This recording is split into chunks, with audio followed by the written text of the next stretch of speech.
ସେଦିନ ରାକେଶ ଟ୍ରକ୍ ନେଇଯିବା ରାସ୍ତାରେ ତା ସହ ଯାହା ଭୟାନକ ଘଟଣା ଘଟିଥିଲା ତା ବିଷୟରେ ମନେ ପଡ଼ିଲେ ଆଜି ବି ତା ଦେହର ରୁମ ଠାକୁରି ଉଠୁଛି।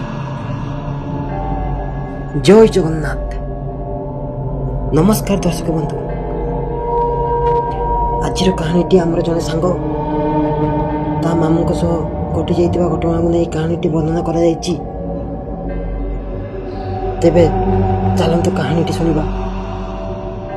କିନ୍ତୁ କାହାଣୀଟି ଶୁଣିବା ପୂର୍ବରୁ ଯଦି ଆପଣମାନେ ଆମ ଚ୍ୟାନେଲଟିକୁ ନୂଆ ଆସିଛନ୍ତି ଏବଂ ଏପର୍ଯ୍ୟନ୍ତ ଚ୍ୟାନେଲଟିକୁ ସବସ୍କ୍ରାଇବ୍ କରିନାହାନ୍ତି ତେବେ ଆପଣ ଆମ ଚ୍ୟାନେଲଟିକୁ ସବସ୍କ୍ରାଇବ୍ କରିଦିଅନ୍ତୁ, ଯାହାଫଳରେ ଆଗତ ଭବିଷ୍ୟତରେ ଆମ ଚ୍ୟାନେଲ ମାଧ୍ୟମରେ ପ୍ରସାରିତ ପ୍ରତ୍ୟେକ ଭିଡ଼ିଓର ନୋଟିଫିକେସନ୍ ଆପଣ ସର୍ବପ୍ରଥମେ ପାଇପାରିବେ।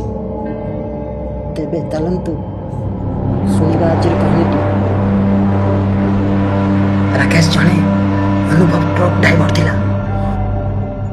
ସେ ପୂର୍ବ ଭାରତରେ ବହୁ ବର୍ଷରୁ ଟ୍ରକ୍ ଚଲାଉଥିଲା।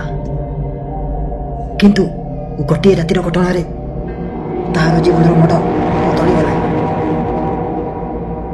ସେଦିନ ଅମାବାସ୍ୟାର ରାତି ଥାଏ।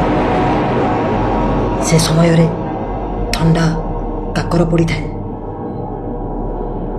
ରାକେଶ କେଉଁଝରରୁ ପାରାଦୀପ ଆଡ଼େ ଆଇରନ୍ ମାଲ ନେଇ ଯାଉଥିଲା। ସମୟ ପାଖାପାଖି ରାତି 12ଟା ବାଜିଥାଏ ଏବଂ ତାକୁ ବହୁ ଜୋରରେ ଭୋକ ଲାଗୁଥାଏ ଏବଂ ସେ ରାସ୍ତା କଡ଼ରେ ଢାବାକୁ ଖାଇବା ପାଇଁ ଯିବା ପାଇଁ ଗାଡ଼ିର ଡୋର ପଟେ ଅନାଇ ଏପଟ ସେପଟେ ଢାବା ଖୋଜୁଥାଏ ଏବଂ ତାକୁ ଗୋଟାଏ ସୁନସାନ ଜଙ୍ଗଲ ପାଖରେ ଗୋଟାଏ ଢାବା ମିଳିଲା ଏବଂ ସେ ସେଠାରେ ଗାଡ଼ି ରଖି ଓହ୍ଲାଇ ଖାଇବାକୁ ଗଲା।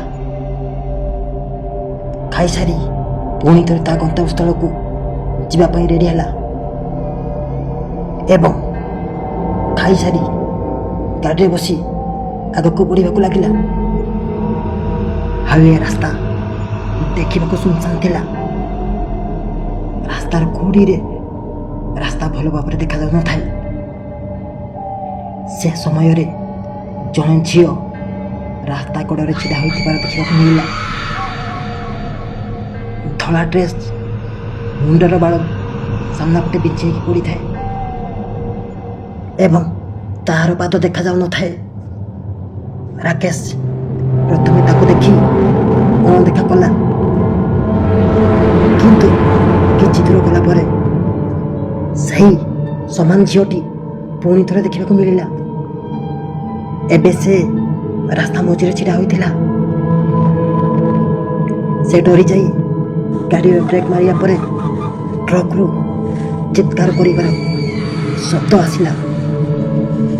ସେ ଗାଡ଼ିକୁ ସାଇଡ୍ ଲଗାଇ ଗାଡ଼ିରୁ ଓହ୍ଲାଇ ଏପଟେ ସେପଟେ ଦେଖିବାକୁ ଲାଗିଲା, କିନ୍ତୁ ଗାଡ଼ି ସହିତ କେହି ବାଡ଼େଇ ହୋଇନଥିଲେ।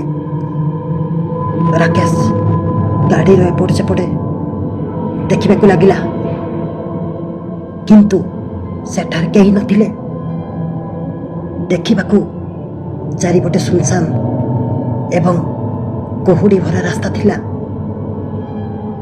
ଡରି ଡରି ସେ ଆଉ ଥରେ ଗାଡ଼ିକୁ ଚଢ଼ିଲା ଏବଂ ଗାଡ଼ି ଚଲେଇବାକୁ ଲାଗିଲା।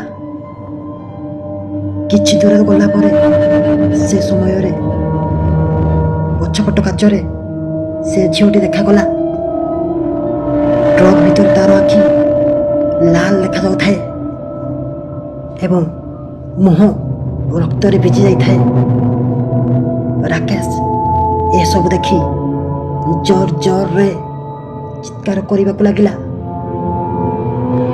ଏବଂ ଟ୍ରକ୍ଟି ଝଟକା ମାରି ମାରି ରହିଗଲା ଏବଂ ତାପରେ କ'ଣ ହେଲା ତାକୁ ମନେ ପଡ଼ୁନଥାଏ।